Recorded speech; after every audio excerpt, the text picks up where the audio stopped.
गाजर कोई आम सब्जी नहीं है, बल्कि इसके अंदर बहुत सी तिब्बी खुसूसियात मौजूद होती हैं। इसको ज्यादातर सलाद के तौर पर इस्तेमाल किया जाता है, जबकि कुछ इलाकों में इसे पकाया भी जाता है। इसके अलावा गाजर का जूस भी बनाया जाता है, जो कि निहायत जायकादार होता है। आमतौर पर गाजर सर्दी के मौसम में दस्तयाब होती है, लेकिन इसके तिब्बी फवाइद की वजह से इसे महफूज भी कर लिया जाता है, ताकि उसे सारा साल इस्तेमाल किया जा सके।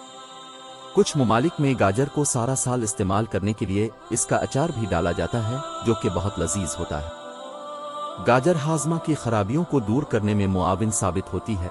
मैदे के अल्सर को गाजर का इस्तेमाल रोकता है और हाजमा की दीगर बीमारियों से निजात देता है। इंसानी जिल्द को तरोताज़ा रखने में गाजर बहुत ही मुआविन साबित हुई है।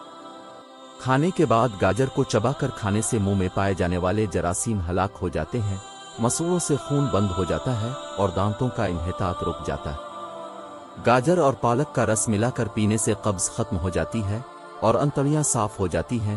पेट के कीड़ों के लिए गाजर का जूस बेहद मुफीद है।